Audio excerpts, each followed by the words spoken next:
국가의 주권이 국민에게 있고 국민을 위한 정치를 행하고 지향하는 제도와 사상, 민주주의. 인권, 자유, 평등, 다수결의 원리, 법치주의를 기본 원리로 하는 정치 시스템. 우리에게 너무도 친숙하지만 깊이 이해하기는 어려운 민주주의. 고대와 현재를 관통하는 명저들을 통해 오늘날 민주주의를 만드는 사상들을 만나고 민주주의의 미래를 고민해보는 시간. 한 권의 책과 함께 민주주의를 조금 더 가깝게 만나본다. 책 한 권에 담긴 민주주의의 사상을 이야기합니다. 민주주의를 책으로 읽고 생각해보는 민주주의를 만나는 시간. 안녕하세요, 김소영입니다. 민주주의를 만나는 시간, 오늘도 책 속의 숨은 이야기로 민주주의의 가치에 대해 함께 이야기해 주실 세 분 모셨습니다. 서울대학교 한국정치연구소의 신철희 박사님, 빅데이터 전문가 김덕진 부소장님, 그리고 청년정치학도 정유진 학생. 안녕하세요. 네, 안녕하세요. 반갑습니다. 오늘은 또 어떤 책으로 이야기를 나눠볼지 오늘의 주제 도서 화면으로 만나보시죠.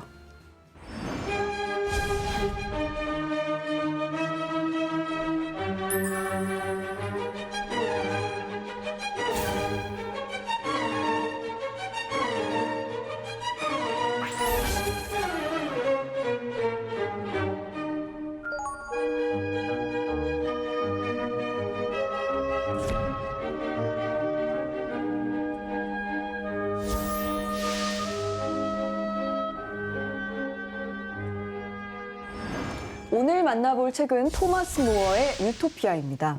유토피아는 책의 제목이기도 하지만 이상향을 말할 때 일상에서 우리가 굉장히 자주 쓰는 말이기도 한데요. 알고 보면 토마스 무어가 처음 사용한 말인 거죠? 맞습니다. 유토피아는 크게 두 가지 의미를 가지고 있는데요. 유토피아의 유를 부정을 의미하는 오유의 취각형으로 보면 어느 곳에도 없는 곳, 즉 no place가 됩니다. 그다음에 유를 좋다는 의미의 이유의 축약형으로 보면 good place, 좋은 곳, 이상향의 의미가 됩니다. 그러니까 유토피아는 세상 그 어느 곳에도 없는 곳이면서 너무 완벽해서 실현 불가능한 이상향이라는 두 가지의 의미를 가지고 있고요. 오늘날은 완벽한 이상 사회를 의미하는 보통 명사로 이제 굳어져서 사용되고 있습니다. 네, 이 토마스 무어가 유토피아란 말을 처음 사용하긴 했지만 사실 그 이전에나 이후에나 이상향을 뜻하는 단어들이 많이 존재해왔잖아요. 예, 인간 사회에서는 이상향에 대한 어떤 지향이 끊임없이 있어 왔습니다. 네. 무어 이전에는 플라톤의 국가가 대표적인데요. 유토피아도 또 플라톤의 국가의 영향을 많이 받았습니다. 국가에 나오는 이상사회인 칼리폴리스가 대표적이고요. 무어 이후에는 프란시스 베이컨의 뉴 아틀란티스, 비서구 사회로 넘어오면 불교에서 이야기하는 정토사회, 또 우리가 잘 알고 있는 소설 홍길동의 율도국 같은 것이 일종의 유토피아라고 말할 수 있겠습니다. 네, 뭐 정말 홍길동전도 생각나고 그러니까요. 그야말로 동서고금을 막론하고 모든 인류가 유토피아, 이상향을 꿈꿔왔다는 생각이 드는데요. 그러면 이 시대를 사는 한국인들은 어떨까 좀 궁금해져요. 네, 우리나라 사람들도 좀 크게 다르지 않은 것 같아요. 왜냐하면 이 SNS 상에서 유토피아와 관련된 우리나라 사람들의 언급량을 좀 분석을 해봤거든요. 네. 그랬더니 2020년에 한 34만여 건 정도인데 이게 2019년에는 원래 22만 건이었어요. 그러니까 오. 거의 뭐 1.5배 이상 훨씬 엄청 늘어났네요. 많이 늘어난 것이죠. 네. 그게 왜 그런가 분석을 해봤더니 코로나19 팬데믹의 영향이라고 볼 수 있을 것 같아요. 실제로 이제 올해 1월과 2월만 해도 네. 언급량이 거의 10만여 건 수준이에요. 그러니까는 작년에 비해서도 거의 뭐 3분의 1 이상이 네. 한두 달 만에 나왔다는 것인데요. 그만큼 사람들이 유토피아, 이상향에 대한 관심이나 어떤 소망들이 늘어나고 있다라고도 볼 수 있을 것 같아요. 네. 혹시 우리 정유진 학생 같은 경우에는 이 유토피아에 대해서 포털 사이트 혹시 검색해 보신 적 있으신가요? 네, 저도 이번에 방송을 준비하면서 검색을 해봤어요. 그렇군요. 혹시 연관 검색어 뭐 나왔는지 혹시 기억나세요?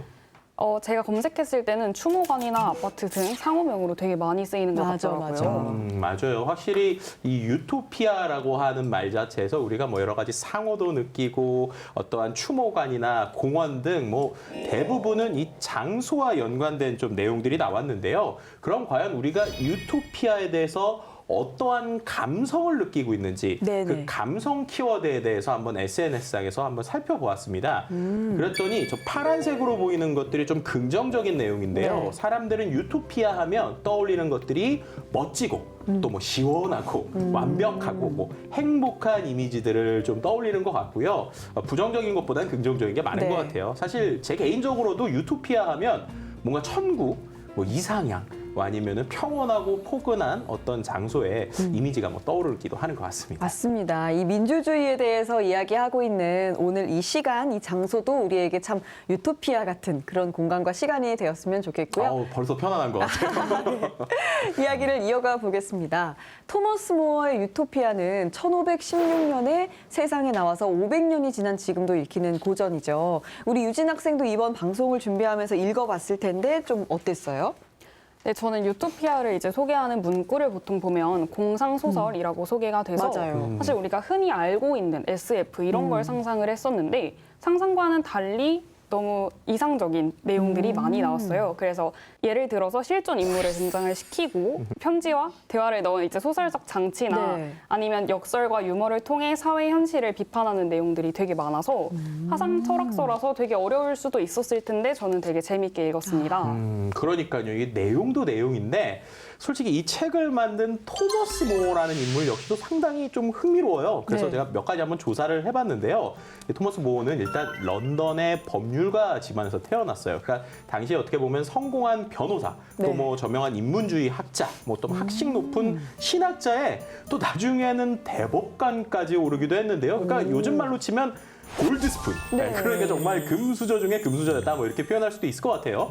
그랬는데 이 아이러니하게 1535년도에 신에게 가기를 고대하고 있다라고 네. 하는 편지를 딸에게 남기고 런던 탑에서 갑자기 처형을 당해서 생을 마감하게 됩니다. 그러니까 뭔가 되게 드라마틱한 생애를 네네네. 보낸 것 같은 뭐 이런 느낌이 드시잖아요.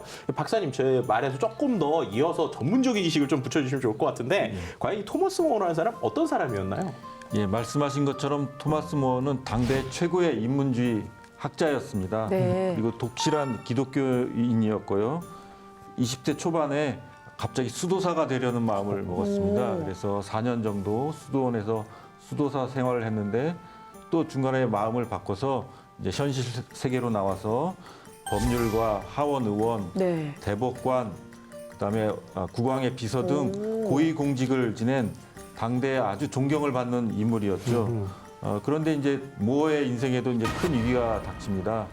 그를 중용했던 헨리 8세가 이제 이혼을 하려고 했습니다. 근데 모어는 국왕의 이혼에 반대를 했습니다. 그리고 이제 헨리 8세가 교회 수장은 교황이 아니라 이제 왕 자신이다. 네. 이런 이제 문서를 만들어서 당시 대법관인 모어에게 서명을 하라고 강요를 네네. 했는데 모어는 이제 양심을 지키기 위해서 거부하게 되죠. 그래서 모어는 이제 1535년에 처형을 당하게 됩니다.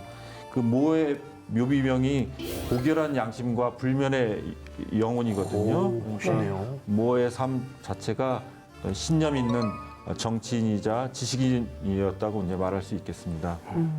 고결한 양심과 불멸의 영혼. 뭐 그 묘비명만 들어도 참 멋있는 사람이었구나 싶은데요. 이러한 배경을 바탕으로 저희가 토머스 무어의 유토피아를 신철희 박사님의 강연으로 만나보겠습니다. 저희가 어떤 점에 집중해서 들으면 좋을까요? 예, 유토피아는 이제 크게 1부와 2부로 구성되어 있는데요. 1부는 당시 영국 현실을 비판하는 내용으로 이루어져 있고 2부는 이상향 유토피아의 이제 제도와 관습에 대해서 이야기를 하고 있습니다. 그래서 비교해 가면서 들었으면 좋겠고요.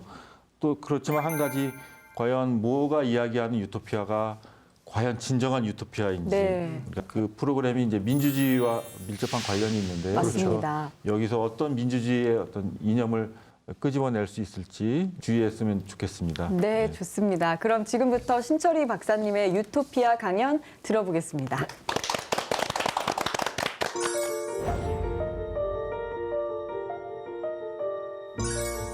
토마스 모어의 유토피아는 1516년에 저술된 책입니다. 원래 제목은 최선의 국가 형태와 새로운 섬 유토피아에 관하여입니다.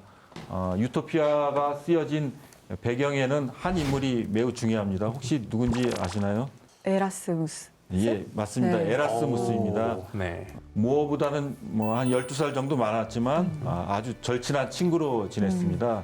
사실 그 유토피아 이전에 이제 에라스무스가 우신예찬이라는 네. 유명한 책을 정말 많이 지었거든요. 들어본 책인 예. 것 같아요. 그죠? 근데 우신예찬이라는 책을 저술하게 된 계기도 모어가 있습니다. 그러니까 모어가 먼저 당대 현실을 풍자하는 책을 써보라고 해서 이제 1511년에 이제 쓰게 된 책이 우신예찬인데요. 제목도 또 재미가 있습니다. 그 우신이라는 모리아라는 단어가 모어의 라틴어인 모루스에서 착안을 했습니다. 우신예찬의 서문에 그걸 밝히고 있거든요. 네.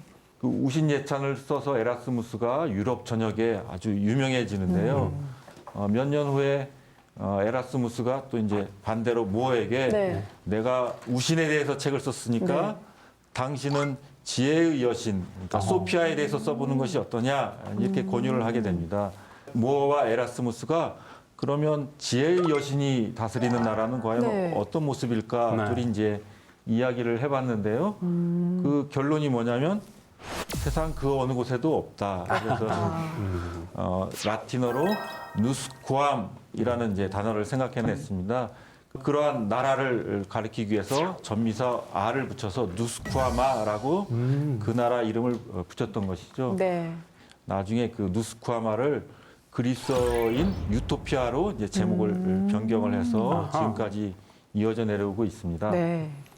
그 다음에 이제 유토피아에 관해서 우리가 알기 위해서는 시대적 배경이 중요하거든요.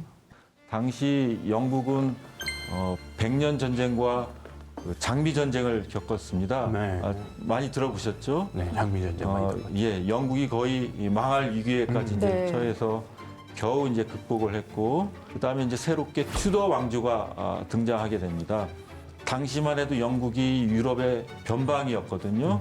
그렇지만 튜더 왕조의 어떤 노력에 의해서 우리가 나중에 알고 있는 해가 지지 않는 제국으로 이제 성장하는 이제 기반을 그때 닦게 된 것이죠. 근데 이제 영국이 산업이 발전하면서 심각한 사회 문제가 등장하게 됩니다. 혹시 뭔지 아세요? 글쎄요. 어떤 문제가 예. 있었을까요? 인클로저 운동입니다. 들어보셨나요? 양을 이랑 그쵸. 관련이 양과 있었던, 밀접한 네. 관련이 있죠. 양은 온순한 동물이지만 사람을 잡아먹는다라는 유명한 표현이 유토피아에 나오죠. 양이 사람을 잡아먹어요? 예. 그러니까 이렇게 잡아먹을 수 있죠? 무슨 얘기냐면 네. 유럽 전역에 양모에 대한 수요가 갑자기 늘어났습니다. 아, 근데 지주들이 계산해 보니까 농사 짓는 것보다는 약물을 파는 게 훨씬 이득이 되거든요. 네. 그래서 농사를 짓던 농부들을 다 쫓아내고 아. 그 목초지를 조성해서 거기 양을 기르기 시작합니다. 근데 이제 양이 도망가지 않게 울타리를 쳤죠. 그래서 인클로저라는 말이 이렇게 둘러쌌다는 의미입니다. 아, 둘러쌌다. 예, 예. 아. 그러면 이제 지주들은 돈을 많이 벌어서 좋겠지만 문제는 쫓겨난 농민들이 네. 문제이죠. 그래서 그렇죠. 먹고 살 거리가 없는 것이죠. 일거리도 없고. 그래서 그 사람들이 어쩔 수 없이 절도를 하거나 이제 범죄에 연루됩니다. 네. 그때 영국 사회의 특징은 엄벌주의입니다. 혹시 그 당시에 절도죄를 저지른 사람을 어떻게 처벌했는지 아십니까? 뭐 감옥에 뭐 가뒀나요? 사형? 사형이요? 사형이요? 사형을 시켰습니다. 오. 아니 절도 그러니까 뭘 이렇게 하나를 훔치셨는데 바로 사형이에요? 예. 근데 국왕이나 귀족들은 그런 그 문제를 근본적으로 해결하려고 하지 않고 그냥 처벌만 하면 될 줄 알고 그런 했던 것이죠. 그래서 유토피아는 당대의 그런 영국 사회의 그 엄벌주의, 그 다음에 불필요하게 전쟁을 일으킨다거나 그런 빈부격차가 심해진 그런 영국 사회를 배경으로 하고 있는 것이 바로 유토피아입니다. 그렇구나. 그러면 이제 유토피아의 이제 내용을 좀 살펴볼 텐데요. 네. 아까 말씀드렸다시피 1부와 2부로 구성되어 있습니다. 네. 1부는 엄벌주의 문제를 지적하고 있지만 사실 그 근본에는 사유재산제도가 있다고 이제 모어는 생각을 했습니다. 그렇죠. 그래서 사유재산제도가 있는 한 공정한 어떤 재화의 분배는 불가능해지고 그럼으로써 행복한 삶을 살 수 없다라는 것이 이제 1부의 요지이고 2부는 이제 모어가 그 양모 교역 때문에 벨기에를 방문하게 되거든요. 네. 그 벨기에에 가면서 또 여기에 또 에라스무스가 등장을 해요. 너 벨기에 가니까 거기 내 잘 아는 친구 페터 힐레스라는 사람이 있는데 그 사람을 한번 만나봐라 해서 이제 그 사람을 만나보게 됐습니다. 근데 또 페터 힐레스는 내가 또 좋은 친구가 있는데 한번 만나보지 않겠느냐. 네, 그래서 포르투갈 출신의 탐험가이자 철학자를 또 소개해 주는데 그 사람이 바로 라파엘 히슬로다에우스입니다. 그러니까 2부에 나오는 유토피아의 내용은 사실 모어의 이야기가 아니라 히슬로다에우스가 미지의 세계를 탐험하다가 우연히 발견하게 된 유토피아 섬의 어떤 제도와 관습에 대해서 설명하는 내용이 바로 2부입니다. 그래서 2부의 내용을 잠깐 살펴보면 유토피아는 완전한 지방자치가 이루어지고 있는 공화국가입니다. 그러니까 왕이 존재하지 않죠. 그리고 거기서는 사람들이 6시간만 노동을 합니다. 꿈 같은 얘기죠. 네. 그리고 나머지 시간은 독서와 여가 생활을 하는 것이죠. 유토피아네요.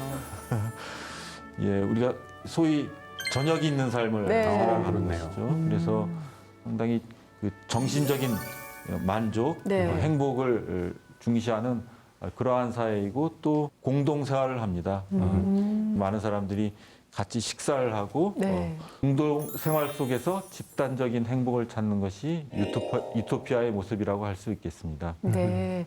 2부에 나오는 유토피아의 제도나 관습을 들여다보면 이 플라톤의 국가에 등장하는 이상국가와도 좀 비슷한 느낌이 드는데 이 국가에서 언급된 내용이 또 그대로 실려 있기도 하고요. 예. 그러면은 모어가 플라톤의 영향을 받았다 이렇게도 말할 수 있을까요? 네, 맞습니다. 모어가 유명한 인문주의자라고 말씀드렸는데요. 네. 그러니까 당연히 모어도 어렸을 때부터 플라톤을 비롯한 이제 그리스 작품들을 많이 접했고요. 유토피아에 그래서 이제 플라톤의 국가의 내용이 네. 많이 반영이 돼 있습니다. 플라톤의 이름도 많이 언급되고 있고요. 그런데 이제 사유 재산이 없는 공동 사회라는 점은 플라톤의 국가와 유토피아가 많이 비슷하지만 또 차이점도 있습니다. 플라톤의 국가는 아주 현명하고 능력 있는 철인 왕에 의해서 지혜에 의해서 운영되는 사회인 것이죠.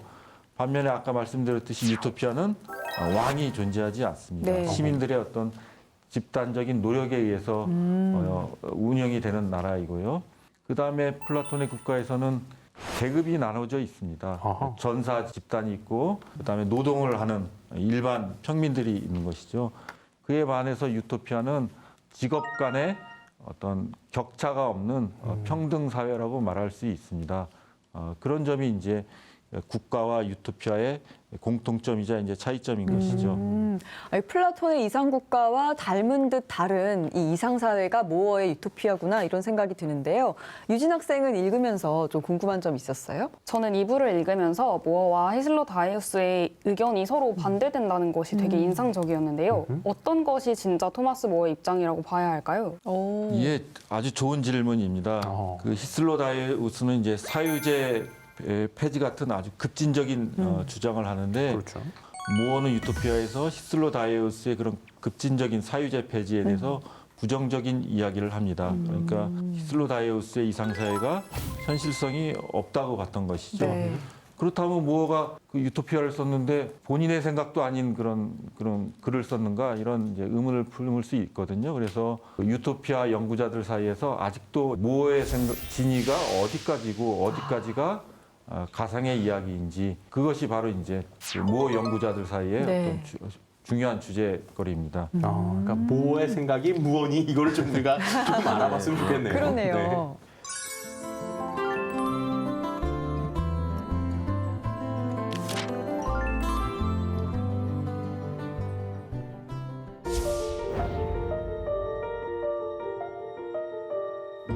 그러면 이제 모어의 진짜 생각이 무엇인지 살펴보도록 하겠습니다. 유토피아에 나오는 이제 히슬로다에우스의 이상향에 대한 이야기가 이것이 과연 이상향이 맞은지 유토피아가 맞은지 이제 의심을 품게 되는 내용이 다수 있거든요. 먼저는 상당히 전체주의적이라는 것입니다. 아까 6시간 노동한다니까 너무 다들 좋았죠. 너무 부러워하셨죠? 네. 근데 그게 강제입니다. 강제로. 예, 그 노동을 면제받는 사람도 일부 있거든요. 네네. 이제 학자 같은 경우에는 이제 그 학문에 전념해야 되기 때문에 면제를 해주는데 연구 성과가 시원찮으면 다시 노동을 해야 되는데 목숨을 걸고 공부를 해야겠군요. 그렇죠. 목숨을 걸고. 그리고 그 유토피아는 하나의 거대한 가족과 같다라는 말이 바로 그런 전체주의적 성격을 네. 잘 보여주죠. 그래서 한 가구가 보통 10명에서 16명으로 이제 이루어져 있는데 그걸 초과할 경우는 그 식구 중에 일부를 그 모자라는 네. 가구로 이제 보내게 되죠. 어떻게 그럴 수가 가족을요? 있어요? 예, 그렇죠. 그 다음에 이제 여행의 자유도 없습니다. 그런 점이 유토피아가 아닌 것 같은데요. 별로 안 좋아요. 우리가 생각하기에 문제가 있는 점도 분명히 유토피아에 이제 있는 것이죠. 또 우리가 동의하기 힘든 점이 이제 전쟁에 관한 이야기입니다. 유토피아는 기본적으로 평화를 지향하는 나라이지만 또 동시에 석연치 않은 이유로 또 전쟁을 벌이기도 하거든요. 이웃 나라가 피해를 본 것까지 우리나라가 이제 그걸 보상하기 위해서 전쟁을 일으켜도 된다. 약간 경찰처럼. 예. 네. 상당히 좀 이해하기 힘든 측면이 있고요. 그렇다면 유토피아에서 이야기하려는 모어의 생각이 무엇인가? 저는 이제 두 가지로 생각해 볼 수 있다고 생각합니다. 하나는 유토피아라는 것은 완벽한 사회는 이 세상 어느 곳에도 존재하기 힘들다. 노 플레이스. 아까 그쵸. 말씀하셨던. 또 한 가지는 그 히슬로 다이우스가 이야기하는 유토피아는 신에 의해서 주어지거나 위대한 건국자가 갑자기 선물로 준 것이 아니라 1700년의 역사 동안 천천히 사람들의 노력으로 만들어온 어떤 세계입니다. 그것에서 알 수 있듯이 우리는 유토피아를 우리가 이상향을 지향하고 좀 더 좋은 사회를 만들려 가려는 노력을 포기해서는 안 된다라는 것을 모어가 보여주려는 것이 아닌가 이런 생각이 들었습니다. 근데 교수님 이게 히슬로 다에우스 발음하기도 어려운데 무슨 분명 뜻이 있을 것 같은데 이 사람이 뭐 말이 좀 뜻이 있나요? 예, 그 이름이 아주 의미심장한데요. 그 히슬로 다이우스는 허튼 소리를 퍼뜨리는 사람이라는 의미입니다. 헛소리 그 하는 사람의 이름 자체가요? 그렇죠. 헛소리를 하는 사람이라는 네네. 뜻입니다. 오. 그러니까 그 주요 화자의 이름에서 무어가 암시하는 것은 유토피아에서 이야기하는 것이 결코 다 사실이거나 또는 다 바람직한 것이 아니라 일부 허황된 이야기도 있다. 받아들이기 힘든 이야기도 있다. 라는 것을 이제 이름을 통해서 보여주고 네네. 있는 것 같습니다. 인물의 이름을 듣고 나니까 또 작가의 약간 속내가 보이는 것 같기도 한데요. 이 자신의 의견을 돋보이게 해줄 이 주인공을 통해서 예. 그가 펴는 이상과 논리에 이렇게 허점을 보여주고 예. 그 결국 무어가 전달하고 싶은 메시지를 전달하는 게 기술이 좋다는 생각도 예. 들고요. 예. 이 부정과 부패를 비판하면서도 그에 대한 대안으로 이상사회, 유토피아를 제시한 토머스 모어. 그가 전한 이 메시지만큼은 그때 당시 영국 사회가 아니라 지금에 있어서도 전해지고 있다는 생각이 드는 것 같습니다. 유토피아에 대한 모어의 진위, 진짜 생각에 대한 이야기를 지금 나누어 보고 있는데요. 다음 질문은 유진 학생이 준비하셨죠?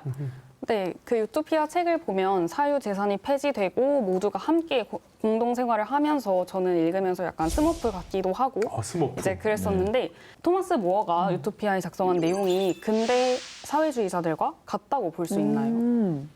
물론 유사한 점이 있죠. 그러니까 사유재산제가 폐지되고 공동생활을 지향한다는 점에서 유토피아와 사회주의 사이에 이제 공통점이 있습니다. 네. 그러나 큰 차이점도 있죠. 어떤 게 달라요? 무어는 모든 사회학은 제도보다는 인간의 본성이 있다고 생각을 했습니다. 그래서 그 사유재산제가 폐지되면 인간이 나태해질 수밖에 없다고 보았거든요. 그런 점이 사회주의와 차이점이고 그 다음에 사회주의는 기본적으로 유물론의 바탕을 두고 있습니다. 그러나 이제 유토피아에서 그리고 있는 그 이상향은 물론 어떤 물질도 무시하지는 않지만 기본적으로 정신적 쾌락과 행복을 지향한다는 점이 큰 차이가 있는 것이죠. 그래서 유토피아가 그리고 있는 이상사회는 고대나 중세의 이상향과 가장 큰 차이점이 그냥 운이 좋아서 주어진다기보다는 주민들의 이성적이고 합리적인 노력에 의해서 우리가 만들어 나갈 수 있다. 그게 이제 근대 프로젝트의 일환이라고 말할 수 있겠습니다. 주민들의 합리적인 노력으로 만들어가는 이상 국가. 결국 이런 인류의 꿈이 지금의 민주주의에 닿아 있는 것이 아닐까 싶기도 한데요. 그렇다면 오늘날의 민주주의를 만든 사상, 500년 전의 유토피아에 대해서 조금 더 알아보겠습니다. 네.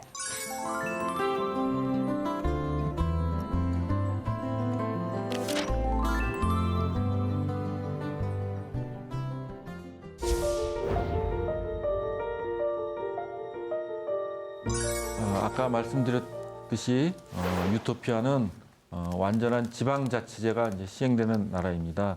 54개의 동일한 도시로 구성되어 있고 각 도시는 6,000세대로 이루어져 있습니다.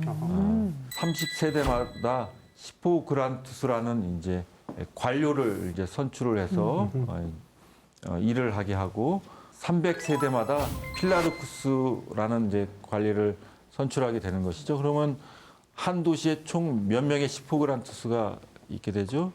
10호 그란투스는 30명에 한 번씩. 예, 30세대 한 명씩. 200명의 아, 이게 계산네. 이게 수들은 네, 한수입니다 역시. 예. 공무원이 그럼 200명인 거예요? 아니요. 그 외에도 아까 필라르쿠스라는 이제 네네네. 더 네네네. 그럼 큰, 더 많네. 예, 세대를 관리하는 사람이 있고요. 근데 이제 200명 10호 그란투스가 이제 비밀 투표. 오. 네, 비밀 투표를 통해서 시장을 이제 선출하게 되는 것이죠. 오늘날 우리 사회의 어떤 모습과 유사한 측면이 있죠. 그러니까요. 우리나라 지방자치제가 재개된 것이 이제 30년이 채 되지 않는데 500년 전에 어떤 체계에 이런 완벽한 지방자치제가 실시되고 있다는 것이 이제 상당히 놀라운 점이라고 그렇네요. 말할 수 있습니다. 그 다음에 이제 그 아까 종교의 자유를 말씀드렸는데 당시의 유럽은 종교 개혁의 시대였습니다. 유토피아가 몇 년에 저술됐다고 말씀을 드렸죠? 1516년. 예, 맞습니다.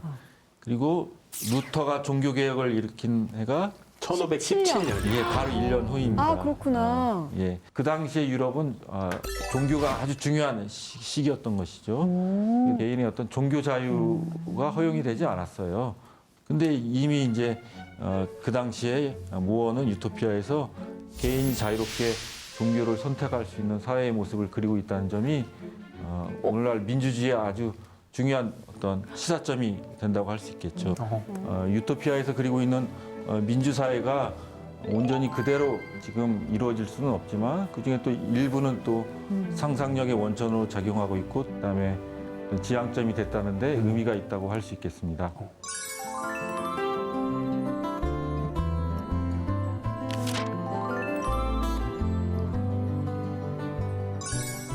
결국 우리가 살고 있는 이 현대의 모습도 사실은 많은 사람들이 가지고 있는 바람이나 꿈이 만들어낸 게 아닐까 싶은데요. 그러면 우리가 앞으로 꿈꾸어갈 민주주의의 모습이 있다면 우리 출연자분들이 꿈꾸는 이상 세계에는 어떤 것들이 있을지가 좀 궁금해지는데요. 유진 학생은 생각해 본 적이 있어요? 저는 유토피아에 나오기도 하는데 하루 6시간 노동이 꼭 이루어지는 사회가 왔으면 좋겠어요. 네. 지금 우리나라는 너무 필요 이상으로 과로 네네. 사회여서 교육과 여가의 그 남은 시간을 사용할 수 있는 시대가 네. 왔으면 좋겠다고 생각을 했습니다. 우리 맞습니다. 유진 학생이 그렇게 얘기해 주시니까 그냥 다 빨리 접고 그냥 퇴근하고 싶네요. 하지만 그래도 지금 이제 방송을 해야 되고 일하는 네. 시간이니까 또 이제 제가 또 해야 될 일을 해보도록 하겠습니다. 맞습니다. 기다리고 있었는데요. 우리 김덕진 부소장님의 남다른 시각으로 빅데이터 속에 숨겨진 사람들의 생각을 알아보는 시간입니다. 네.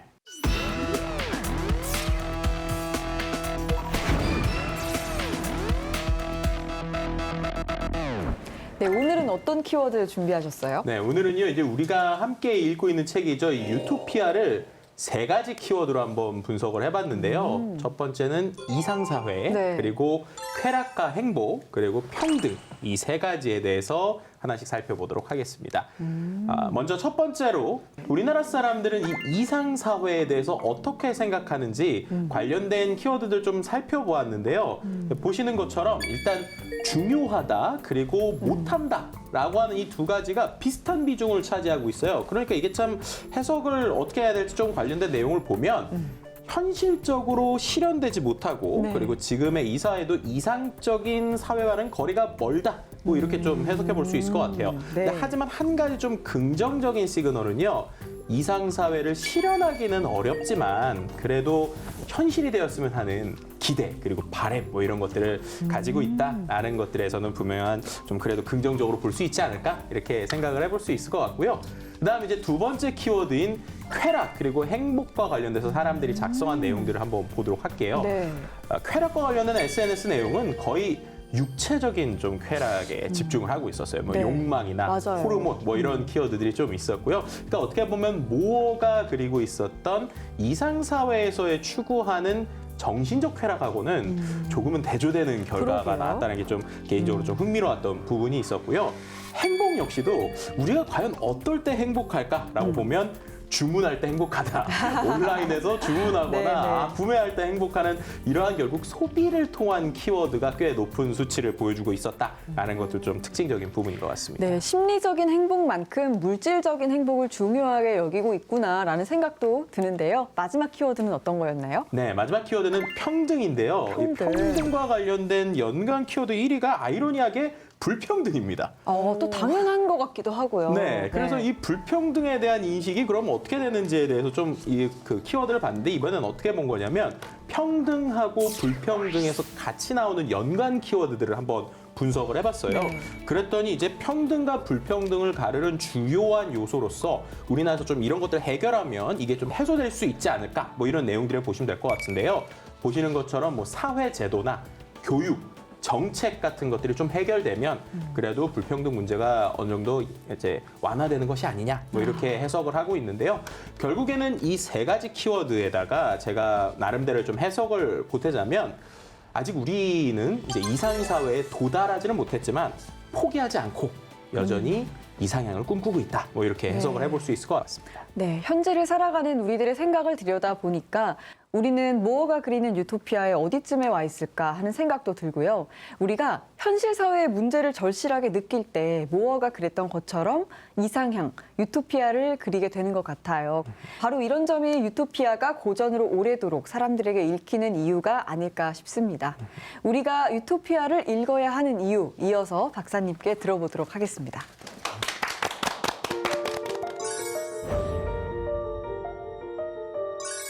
마지막 강연 주제는 왜 우리가 유토피아를 읽어야 되는가입니다. 첫 번째는 유토피아가 우리가 현실을 비판할 수 있는 중거점을 제시해 준다는 점입니다.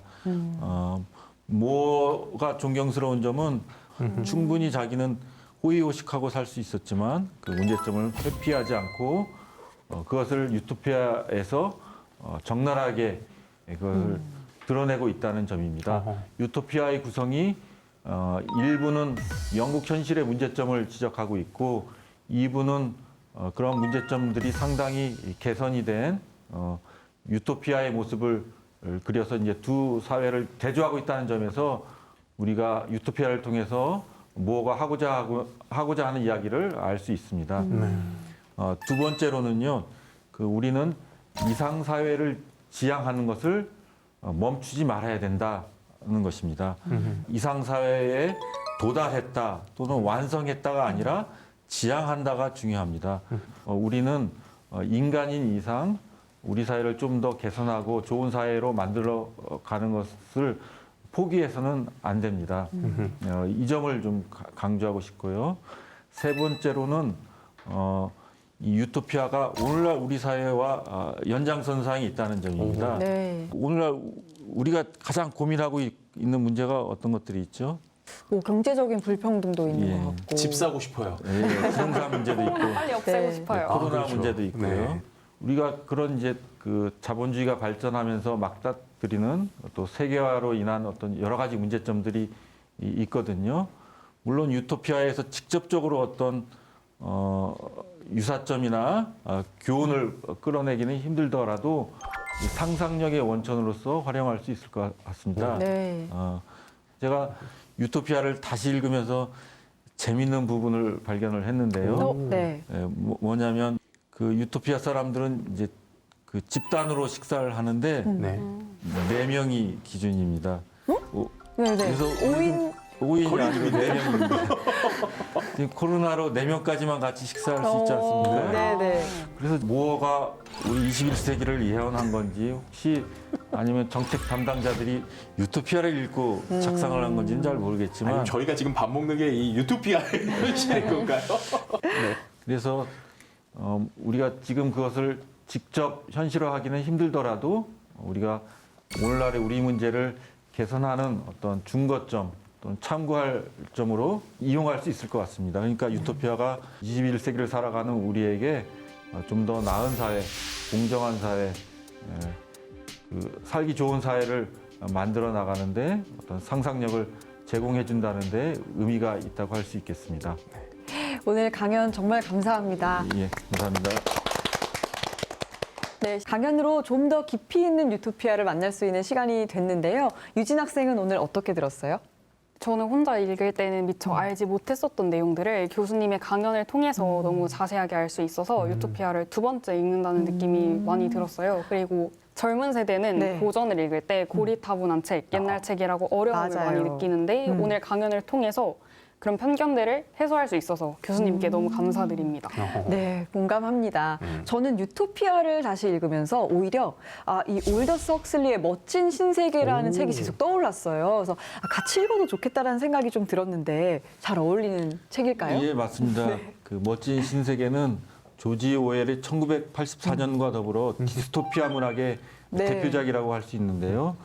우리가 보통 기술 문명의 발달을 인류의 진보로 생각하는데 거기에 인간성과 자유가 빠지면 그게 과연 좋은 사회인지를 고민하게 만드는 유토피아와 읽으면 아주 좋은 책이라고 할 수 있겠습니다. 네, 유토피아와 또 디스토피아 책까지 함께 이야기를 해봤는데요. 유진 학생은 함께 읽으면 좋은 책 좀 고민해줬다고요? 네, 유토피아와 같이 읽으면 좋은 책이 뭘까 고민을 많이 하다가 제가 읽은 책 중에서 하나를 골라왔습니다. 어떤 겁니까? 제가 소개할 유토피아와 함께 읽으면 좋은 책은 기억 전달자입니다. 오. 기억 전달자는 우선 미래 사회, 가상 사회를 배경으로 하는 소설책입니다. 일단은 제가 추천하는 가장 큰 이유는 재미있습니다. 재밌어야죠, 역시. 중요하죠. 맞아요. 그리고 이제 유토피아랑 함께 사람들에게 생각할 거리를 주는 것 같아서 추천을 합니다. 이제 사회의 안정을 위해서 모든 게 완벽하게 통제되어서 문제가 일어나지는 않지만 개인의 자유와 권리가 박탈된다면 그게 과연 유토피아일까? 거기에서 사람들이 살아갈 수 있을까? 하는 고민을 하게 만들어서 제가 이 책을 추천합니다. 네. 그러니까요. 실은 저도 이걸 보긴 봤는데 영화로만 봤어요. 그래서 이게 소설이 원작이었구나라는 생각이 들었는데 이번 네. 기회에 진짜 꼭 한번 책으로 읽어봐야 될 것 같네요. 맞습니다. 오늘은 한 권이 아니라 여러 권의 책 정보를 저희가 드린 것 같은데요. 어우, 배부르네요. 네. 책을 여러 개 읽어야 될 것 이게 같은데. 꼭 읽어야 되는 숙제 같은 책이 아니라 읽고 싶은 책이었으면 좋겠다라는 생각이 듭니다. 오늘 신철희 박사님 강연부터 쭉 함께 해주셨는데 좀 어떠셨나요? 유토피아는 우리 세상 그 어느 곳에도 없지만 그럼에도 불구하고 우리가 이상사회를 만들어 나가는 노력을 포기해서는 안 된다. 이것을 배울 수 있었습니다. 우리가 인간이기 때문에 불완전하거든요. 괴테의 파우스트에 나오는 유명한 구절을 마지막으로 인용하고 네. 싶습니다. 인간은 지향이 있는 한 방황한다. 와, 우리가 인간이기 때문에 우리가 이상사회에 대한 지향이 있고 또 그런 지향점이 있기 때문에 오히려 더 우리가 방황하고 불완전할 수 있다. 그런 점을 유토피아로부터 배울 수 있었던 것 같습니다. 네, 마지막 이 좋은 말씀까지 꼭 기억해 두도록 하겠습니다.